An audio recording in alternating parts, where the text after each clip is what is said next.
أعوذ بالله من الشيطان الرجيم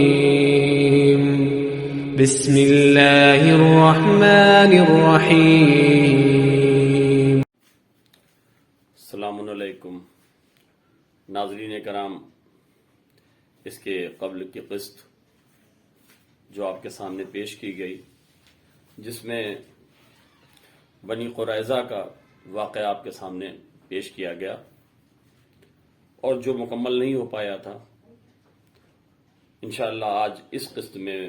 وہ واقعہ غزوہ بنی قریظہ مکمل ہو جائے گا۔ تو وہ جو غزوہ جسے غزوہ بنی قریظہ کے نام سے جانا جاتا ہے اور جسے اسلام دشمن ایک ہتھیار کے طور پر استعمال کرتے ہیں اسلام کی تصویر کو داغدار بنانے کے لیے، اور اس کے پیچھے کیا مقصد تھا اور کیا اس کا پس منظر تھا اسے بیان نہیں کرتے، بس اسی غزوے کا جو باتیں رہ گئی تھیں اور آپ کے سامنے نہیں پیش ہوئی تھیں وہ اس قسط میں مکمل کرنے کی کوشش کی جائے گی۔ اور اس میں جو بات سب سے بڑی ہے وہ بنی نذیر کا جو سردار تھا۔ بنی نذیر بھی وہی یہودیوں کے جو قبیلے تھے، 3 قبائل، 3 گروہ ان کا تھا، ایک بنی قینقاع، ایک بنی نذیر اور ایک بنی قریظہ۔ تو بنی قریظہ ابھی اپنے وعدے پر قائم تھے، اور اس کے قبل بنی قینقاع اور بنی نذیر اپنے معاہدے کو توڑ چکے تھے اور ان کو جو ہے مدینے سے باہر کیا جا چکا تھا۔ بنی نذیر جب مدینے کے باہر چلے گئے اور ان کو وہاں سے نکالا جا چکا تو اب ان کی دشمنی تو ظاہر ہے کہ اسلام سے وہ اسلام دشمن تو وہ تھے ہی، اور انہی کی وجہ سے انہی کا جو سردار حی بن اخطب تھا، جس کی وجہ سے پوری جنگ خندق سامنے آئی اور اس نے لوگوں کو جمع کیا، اس طرف سے قریش سے جا کے ملا اور وہاں کے قریش کے قبیلوں کو اور ابو سفیان کو لے کر آیا، اور اس کے علاوہ اور جتنے قبائل تھے تمام قبیلوں کو اس نے اسلام کے خلاف، جو کہ اسلام سے دشمنی رکھتے تھے، وہ جمع کیا۔ جمع کرنے کے بعد جنگ خندق کا واقعہ پیش آیا، اور اس نے یہ وعدہ کیا تھا، ابو سفیان سے بھی وعدہ کیا تھا کہ جو مدینے میں بنی قریظہ ہیں، جو یہودی بستی ہے، جو ہمارے گروہ کے لوگ ہیں، ان کا جو انہوں نے معاہدہ کر رکھا ہے اس معاہدے کو ہم توڑوا دیں گے، اور وہ معاہدہ توڑ کر کے پشت سے، عقب کی طرف سے وہ مسلمانوں پر حملہ کر دیں گے۔ جب وہ چونکہ مسلمانوں سے ان کا معاہدہ ہے تو وہ مسلمان تو یہ سمجھ بھی نہیں سکتے کہ یہ ہم سے جو ہے وہ دشمنی کریں گے یا ہم سے جو ہے وہ غداری کریں گے یا اس معاہدے کو توڑیں گے۔ ایسے موقع پر جب سامنے سے فوج آ جائے گی اور پشت سے مدینے سے بنی قریظہ حملہ کر دیں گے، اس طریقے سے 2 چکیوں کے پارٹ کے درمیان مسلمان آ جائیں گے اور وہ پیس دیے جائیں گے اور پورا ختم ہو جائے گا، نام و نشان مسلمان کا، اسلام کا نام و نشان مٹ جائے گا۔ یہ ارادہ تھا ان کا، اور اسی پر وہ عمل کر رہے تھے، اور یہی تو وجہ ہے اس جنگ خندق کی جو اہمیت اتنی بڑھ جاتی ہے، یہاں تک کہ رسول کو یہ کہنا پڑتا ہے کہ جب عمرو بن عبدود جو ہے وہ مولا علی کے مقابلے میں آتا ہے، اتنا بڑا پہلوان، اور مولا علی نے اسے قتل کیا، تو تبھی تو یہ سند رسول خدا صلی اللہ علیہ وسلم نے دی کہ آج علی کی ایک ضربت عبادت ثقلین پر، یعنی ہماری قوم کی عبادت جو کہ قیامت تک کی جائے اس سے افضل ہے۔ تو اس ضربت کی اہمیت اتنی تھی کیونکہ یہاں پورا ارادہ ایسا تھا کہ آج اگر فتح کفر کو مل جاتی تو پھر نام و نشان اسلام کا مٹ جاتا۔ اس طریقے سے کیونکہ ایسے وقت پر جو ہے وہ حی بن اخطب نے بنی قریظہ کے اس معاہدے کو توڑوایا اور اس سے غداری کروائی۔ جس کی وجہ سے ان کی سنگینی جو ہے وہ بڑھ جاتی ہے، اور جو ان کو اس کی سزا ملی، اس سنگینی کو دیکھتے ہوئے، ان کے جرم کی سنگینی کو دیکھتے ہوئے وہ سزا مناسب تھی۔ یہ مت دیکھا جائے کہ ان کا جو ہے قتل کیا گیا، بلکہ جو اگر ان کی سزا ہی ایسی تھی، کیونکہ ان کا تو پورا ارادہ تھا کہ اسلام کو پوری طریقے سے ختم کر دیا جائے، مسلمانوں کو پوری طریقے سے ختم کر دیا جائے، تو وہ جب نہیں کر پائے، خدا کی مدد ہوئی، تو اب جب ان کو وہ اس جرم کے مرتکب جو ہوئے وہ، تو اس کی سزا یہی ہونی چاہیے تھی۔ اور بنی قریظہ کا جو سردار تھا کعب بن اسد، اس سے جب یہ بات ہوئی، جبکہ وہ اس وقت تک جو ہے بظاہر طور پر اپنے اس معاہدے پر قائم تھا جو رسول خدا صلی اللہ علیہ وسلم سے معاہدہ اس نے کیا تھا، لیکن جب اس نے یہ دکھایا، کہا کہ دیکھو ہم تمام قبیلوں کو ایک ساتھ جمع کر چکے ہیں، اور یہ قبیلے اور 10,000 کا لشکر جو ہے وہ سامنے آ چکا ہے اسلام کے، صرف تمہیں پیچھے کی طرف سے حملہ کرنا ہے، تمہیں اپنا معاہدہ توڑ دینا ہے، اور ہمیشہ ہمیشہ کے لیے اسلام کو ختم کر دینا ہے۔ اور جب یہ سبز باغ اس نے دکھایا، تو یہ کعب بن اسد جو ہے وہ تیار ہو گیا اپنا معاہدہ توڑنے کے لیے، اور اس نے جو وہ رسول خدا صلی اللہ علیہ وسلم کے سے جو معاہدہ ہوا تھا اس کی کاپی منگوائی، اور اسے تار تار کر دیا، اسے پھاڑ ڈالا، پھاڑ کے پھینک دیا، اور بنی قریظہ کے تمام لوگوں کو یہ بتا دیا گیا کہ یہ معاہدے پر ہم لوگ باقی نہیں ہیں، یہ معاہدہ ٹوٹ چکا ہے، اب ہمیں ان کے اوپر حملہ کرنا ہے، اور تیاری بھی شروع ہو جاتی ہے۔ اور تیاری کا انداز اس وقت لگایا جا سکتا ہے کہ یہ جو تیاری ہوئی ہے، جب ان کا قتل کیا، ان کے جرم کی سزا دی جاتی ہے، اور اس کے بعد وہاں سے وہ جو اسلحے برآمد ہوتے ہیں جو آگے آپ کو ابھی بتائیں گے، اس سے اندازہ لگتا ہے کہ ان کی تیاری کتنی تھی لڑنے کی۔ اور اس کے بعد، اور اس نے یہ بھی کہا تھا کہ دیکھو اگر کسی وجہ سے، ویسے تو یہ امید ہی نہیں ہے کہ ہم شکست کھائیں اور ہم ہار جائیں، لیکن اگر کسی وجہ سے بھی اگر ہم ہار جاتے ہیں تو ہم، یعنی کہ حی بن اخطب کہہ رہا ہے، میں تم لوگوں کے ساتھ رہوں گا، جو تمہارا انجام ہوگا وہی میرا انجام ہوگا، یہاں تک اس نے کہہ دیا تھا، اور اس بات پر وہ قائم بھی رہا۔ جب یہ بات ہوئی اور اس کے بعد جب انہیں شکست حاصل ہوئی اور یہ شکست کھا کر کفار کی فوج چلی جاتی ہے، تو یہ جو بنی نذیر کا سردار تھا حی بن اخطب، یہ آ کر بنی قریظہ کے ساتھ آ جاتا ہے، اپنے اس پر جو ہے قائم رہتا ہے، اور جو انجام ان کا ہوا یعنی کہ قتل ہوا، تو اس طریقے سے حی بن اخطب کا بھی قتل ہوا۔ اس طریقے سے اس نے جو ہے اس معاہدے کو توڑوایا تھا، اور اس کے بعد اس کا جو ہے وہ مرتکب ہوا سزا کا، تو اس نے اس سزا کو سزا کے طور پر اس کا بھی قتل کیا گیا۔ اب اس کے بعد جب اس میں سعد بن معاذ کو جو ہے بیچ میں لایا جاتا ہے ثالثی کے طور پر، یعنی کہ انہیں پنچ بنایا جاتا ہے، انہیں سرپنچ بنایا جاتا ہے کہ یہی جو کہہ دیں گے تو اس پر ہم لوگ عمل کریں گے۔ اور اس پر اس لیے بھی بنی قریظہ کے لوگ راضی ہو گئے کیونکہ یہ جو ہے اوس کے سردار تھے، اور اوس سے ان کے بڑے اچھے تعلقات تھے، اوس سے بنی قریظہ کے بہت اچھے تعلقات تھے، یہ اس کے سردار تھے۔ اور یہ جو ابو لبابہ تھے، اس وقت بھی ان لوگوں نے دیکھ لیا بنی قریظہ والوں نے کہ ابو لبابہ کو جب بلایا گیا تو چونکہ ابو لبابہ بھی جو ہے اوس سے ہی تعلق رکھتے تھے، اور انہوں نے تمام کیفیت صحیح بتا دی ان کو، اس سے ان کو اور بھی امید ہو گئی کہ بھائی یہ پوری طریقے سے ہمارے ساتھ اوس کے لوگ ہیں، اور اس وجہ سے انہوں نے سعد بن معاذ کو، چونکہ ان کے سردار تھے، کہا کہ ٹھیک ہے، انہی کو جو ہے وہ ثالثی کے لیے تیار کیا گیا، اور ان کو جو ہے پنچ بنا دیا گیا۔ اس پر یہ بھی تیار ہو گئے، اور یہ رسول خدا صلی اللہ علیہ وسلم تو تیار،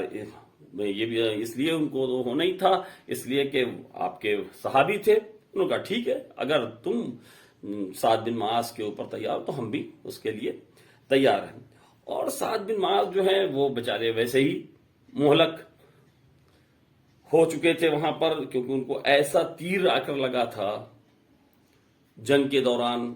وہی جنگ خندق میں جب عمرو بن عبدعود کا قتل ہو گیا اور اس کے بعد وہاں سے تیروں کی بارش ہونے لگی تو ایک شخص نے نشانہ لیا سعد بن معاذ کا اور ان کو ایک ایسا تیر مارا جو ان کی کوہنی کے پاس آ کر لگا اور وہ اس جو اصل جو شہرگ ہوتی ہے اس پر آ کر لگا کہ جو اگر کٹ جاتی ہے تو اس کا خون کبھی رکتا نہیں اور یہاں تک کہ انسان اس دنیا سے چلا جاتا، اس کی موت ہو جاتی ہے۔ اور وہاں پر آ کر جو ہے ان کا وہ تیر لگا اور ان کا خون بہنے لگا۔ جناب سعد بن معاذ جب اس وقت انہوں نے اپنی بنی قریظہ والوں نے اپنے معاہدے کو توڑا تھا تو بنی قریظہ کا معاہدہ ٹوٹنے کے لیے تو یہ بیچ میں آئے تھے سعد بن معاذ اس معاہدے کو روکنے کے لیے کہ اس معاہدے کو مت توڑا جائے، کیونکہ یہ وقت بہت ہی سخت ہے، سنگین وقت ہے، دشمن سامنے کھڑا ہوا ہے، 10,000 کا فوج ہے ہم لوگوں کو، تو یہ بات کرنے کے لیے اس کے پاس گئے تھے بنی قریظہ کے پاس۔ تو بنی قریظہ والوں نے ان کی بڑی توہین کی، ان کو گالیاں دی، فحش گالیاں دی تھی، تو جس سے یہ بہت زیادہ رنجیدہ ہوئے تھے اور ایسے رنجیدہ ہوئے تھے کہ جبکہ اتنے اچھے تعلقات ہونے کے باوجود اس کا بھی خیال نہیں رکھا ان لوگوں نے، اور سعد بن معاذ بہت رنجیدہ ہوئے تھے۔ اور آخر میں انہوں نے جب ان کو وہ تیر لگا اور جس سے کہ ان کو امید یہ ہو گئی کہ اب ہم بچنے والے نہیں ہیں کیونکہ پورا خون اس سے بہہ جائے گا، کوئی بچتا ہی نہیں ہے تو ہم کہاں سے بچیں گے، پھر انہوں نے چونکہ اتنی زیادہ ان کو جو ہے انسلٹ محسوس ہوئی تھی بنی قریظہ کی طرف سے، تو انہوں نے خدا سے دعا کیا تھا، بار الہ میں اپنی آنکھوں سے تو مجھے تب اٹھانا اس دنیا سے جب تک کہ میں بنی قریظہ کا انجام اپنی آنکھوں سے نہ دیکھ لوں۔ اور یہ دعا ان کے قبول ہوئی اور وہ جو خون جو کہ نہیں رکنے والا تھا وہ فوراً رک جاتا ہے اور آپ جو ہے وہ صحت یاب ہو جاتے ہیں۔ اب زخمی تو بہرحال تھے ہی، تو جب زخمی تھے تو جب یہ جنگ ختم ہوئی تو رسول خدا صلی اللہ علیہ وسلم کو اتنا ان سے لگاؤ تھا کہ آپ جو ہے وہ ان کو گھر نہیں جانے دیا بلکہ مسجد نبوی کے پاس ہی یہ خیمہ لگا کر کہا کہ تم یہیں پر ٹھہرو تاکہ ہم تمہیں دیکھتے بھی رہیں اور اپنے گھر ابھی مت جاؤ۔ وہ وہیں ٹھہر جاتے کیونکہ زخمی بھی تھے۔ اور اس کے بعد جب یہ بات آئی جس کو کہ علامہ تبرسی نے اپنی تاریخ میں لکھا ہے کہ یہاں تک کہ ان لوگوں نے سعد بن معاذ کے فیصلے پر انحصار کر کے ہتھیار ڈال دیے۔ یہ طے ہوا کہ سعد بن معاذ جو ہیں وہ فیصلہ کریں گے، یہ سوچ کر جو ہے بنی قریظہ والوں نے اپنا ہتھیار ڈال دیا اور یہ 25 دن تک جو ان کا محاصرہ کیا گیا تھا وہ محاصرہ تقریباً ختم ہونے پر تھا کیونکہ اب تو فیصلہ ہونے والا تھا۔ تو سعد بن معاذ کو جب انہوں نے بیچ میں لانے کے لیے کہا کہ ان کی بات ہم مان لیں گے تو پھر رسول خدا صلی اللہ علیہ وسلم نے کچھ لوگوں کو بھیجا کہ سعد بن معاذ کو بلا کے لایا جائے۔ ان کو ایک ناقے پر لے کر آیا گیا۔ جب وہ قریب آئے تو رسول کہتے ہیں جو ان کے قبیلہ اوس کے لوگ تھے کہ دیکھو بھائی تمہارا سردار آ گیا، تم جاؤ اس کا استقبال کرو۔ وہ لوگ آ جاتے ہیں اور اپنے سردار کا استقبال کرتے ہیں، ان کو اس سے ناقے سے اتار کر لے آتے ہیں۔ تو آپ نے آتے ہی ساتھ اپنے قبیلے والوں سے پہلے پوچھا کہ کیا بھائی جب ہم جو فیصلہ کر رہے ہیں اس فیصلے پر تم لوگ ہمارے فیصلوں کو مانو گے، اس پر قائم رہو گے؟ انہوں نے کہا بے شک ہم آپ کے، سب نے جو ہے ایک زبان ہو کر یہ کہا کہ ہاں ہم جو آپ فیصلہ کریں گے ہم اسے ماننے کے لیے تیار ہیں۔ اس کے بعد فوراً انہوں نے اس طرف اشارہ کیا جس رسول خدا صلی اللہ علیہ وسلم تھے جہاں پر مہاجرین بیٹھے ہوئے تھے، اور آپ نے کوئی نام نہیں لیا، اپنے رسول خدا کی عزت کرتے ہوئے اس طرف اشارہ کرتے ہوئے کہا کہ کیا یہ لوگ بھی تیار ہیں جو فیصلہ ہم کرنے والے ہیں اس کو مانیں گے؟ رسول خدا صلی اللہ علیہ وسلم آگے بڑھتے ہیں، انہوں نے کہا بے شک ہم لوگ بھی تمہارا کیا ہوا فیصلہ ماننے کے لیے تیار ہیں۔ اور اس کے بعد وہ روانہ ہو جاتے ہیں بنی قریظہ کی طرف۔ اب جب یہ جانے لگتے ہیں تو انہی کے جو قبیلے کے لوگ ہیں وہ ان سے یہ کہتے ہیں کہ آپ ذرا ایسا فیصلہ سنائیے گا کہ تھوڑا رحم دلی کے ساتھ اور ان کے اوپر تھوڑا رحم کرتے ہوئے اور اپنے جو تعلقات ہیں یعنی قبیلہ اوس کے اسے دھیان میں رکھتے ہوئے آپ فیصلہ سنائیے گا. تو آپ کچھ بولتے نہیں ہیں اور اس کے بعد جو جب یہ بہت زیادہ مزید ہونے لگے ان کے قبیلے کے لوگ تب آپ نے یہ کہا کہ بھائی ہم عمر کے اس مقام پر پہنچ چکے ہیں کہ جہاں ہم کسی کی بھی کوئی پرواہ نہیں کرتے, جو بات ہے وہ صرف خدا اور رسول کو دوست رکھنے کے لیے کی جائے گی. اسی سے ان لوگوں نے اندازہ لگا لیا تھا کہ یہ سعد بن معاذ کوئی سخت فیصلہ سنانے والے ہیں. اور اس کے بعد جب وہاں جاتے ہیں اور جانے کے بعد قبیلہ اوس کے وہ بنی قریظہ کے لوگ جو تھے ان کے سامنے جو ہے جب چونکہ ان کو بنایا گیا تھا ثالثی ان کو دی گئی تھی اور یہ جب پنچ بن گئے تھے تو انہوں نے کہا ٹھیک ہے ہمارے فیصلے کو ماننے کے لیے تیار ہوں. ان کا بے شک ہم آپ کو بنایا ہی اسی لیے ہے کہ آپ ہم فیصلہ سنائیں, اسی بنا پر تو ہم نے اپنے ہتھیار ڈالے ہیں, بس آپ نے فیصلہ سنایا. اور فیصلہ جو سنایا تو یہی فیصلہ سنایا کہ جو بنی قریظہ کے جتنے بھی مرد ہیں جو جنگ کرنے لائق ہیں ان کو سب کو قتل کر دیا جائے اور ان کی عورتوں کو اور ان کے بچوں کو قید کر لیا جائے اور ان کا جو سامان ہے اس سامان کو وہ مال غنیمت سمجھ کر مسلمانوں میں تقسیم کر دیا جائے. اور ساتھ ہی ساتھ انہوں نے کہا ان کا جو غیر منقولہ جو جائیداد ہے وہ صرف جو مہاجرین ہیں ان میں تقسیم کی جائے, انصار میں اسے تقسیم نہ کیا جائے, کیونکہ مہاجرین جو ہیں وہ باہر سے آئے ہوئے لوگ ہیں, ان کے پاس یہاں پر کوئی املاک نہیں ہے, اس لیے اس میں صرف ان کا حصہ رہے گا. یہ انہوں نے فیصلہ سنا دیا. اب اس فیصلے کو سنانا تھا کہ اس کے بعد جو ہے وہ ہتھیار ڈال دیے گئے اور جو ہے قلعے کا دروازہ کھول دیا گیا. رسول کے حکم سے ان کے مرد جو ہیں وہ سب کو جو ہے ان کی مشکوں کو کس لیا گیا اور سب کو قید کر لیا گیا اور ایک طرف مردوں کو بٹھا دیا گیا, دوسری طرف وہ بچے اور عورتوں کو قید کر لیا گیا. اور اس کے بعد انہیں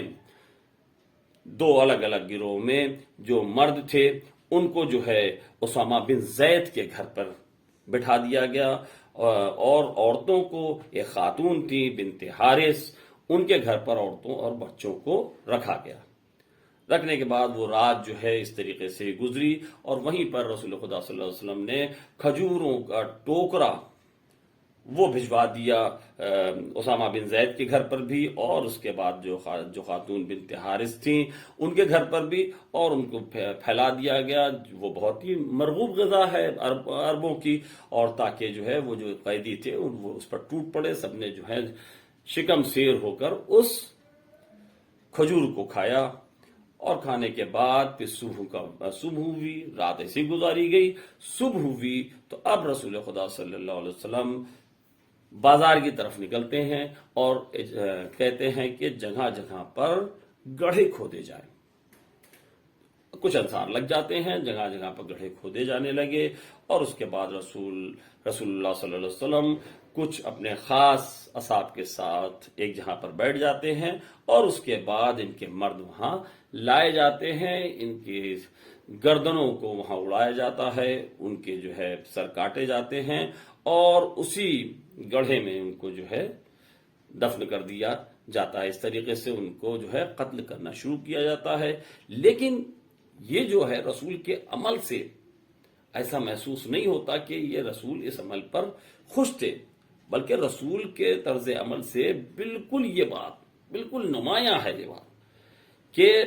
یہ ایسا نمایاں بات ہے کہ ایک دم ثابت ہوتا ہے کہ یہ رسول کے لیے ناخوشگوار فریضہ تھا جو کہ ان کو انجام دینا تھا, کیونکہ ان کا ایسا جرم تھا, اس جرم کی سزا تو ان کو دینی تھی, مجبوراً دے رہے تھے. کوئی اس میں نہ تو دشمنی تھی نہ کوئی انتقام کا وہ تھا کہ انتقام کی وجہ سے, بلکہ یہ ان کو سزا دینی ہی تھی کیونکہ اتنا سخت ان کا جو ہے جرم تھا, اس وجہ سے وہ سخت سزا سنائی گئی.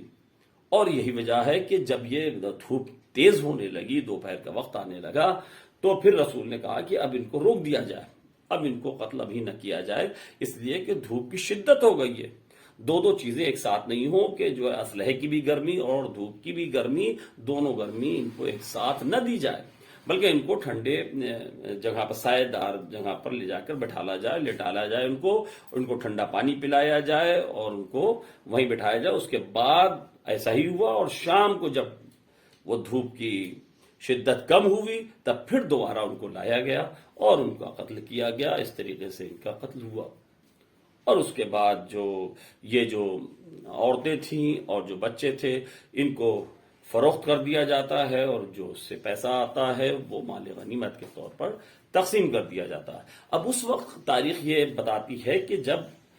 ان کے وہاں پر جو دیکھا گیا تو اس میں یہ عالم تھا کہ جو اسلحے وہاں موجود ملے تو ان کی تعداد تاریخ بتاتی ہے کہ تلواریں جو ہے 1500 تلواریں تھیں اور 300 زرہیں تھیں اور نیزے 2000 نیزے تھے اور مختلف قسم کی 500 سپریں تھیں، اور اس کے علاوہ شراب کا ذخیرہ تھا جسے رسول نے زمین پر بہوا دیا کہ اس سے جو ہے بہا دیا جائے، پھینک دیا گیا۔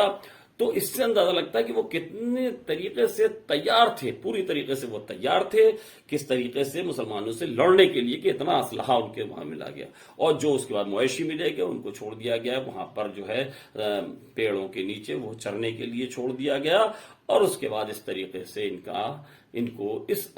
یہ بنی قریظہ اس نتیجے پر، اس انجام پر پہنچے کہ ان کے مرد کو قتل کیا گیا اور ان کے عورتوں کو قید کیا گیا۔ اس کے بعد ہی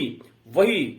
اب اندازہ لگائیے کہ وہی جو سعد بن معاذ جنہوں نے ایک طرف دعا کی تھی کہ ہم اپنی آنکھوں سے اپنا یہ بنی قریظہ کا جو انجام ہے دیکھیں، وہ دعا ان کی قبول ہوئی اور انہی کے ہاتھوں وہ دعا قبول ہوئی۔ اور جیسے ہی یہ دعا قبول ہو جاتی ہے، پھر وہی زخم جو کہ رک گیا تھا، جو خون رک گیا تھا، وہ زخم پھٹتا ہے اور پھر وہ خون اسی طریقے سے بہنا شروع ہو جاتا ہے، یہاں تک کہ جناب سعد بن معاذ کا انتقال ہو جاتا ہے۔ اور رسول کو ان کے اس انتقال پر بہت زیادہ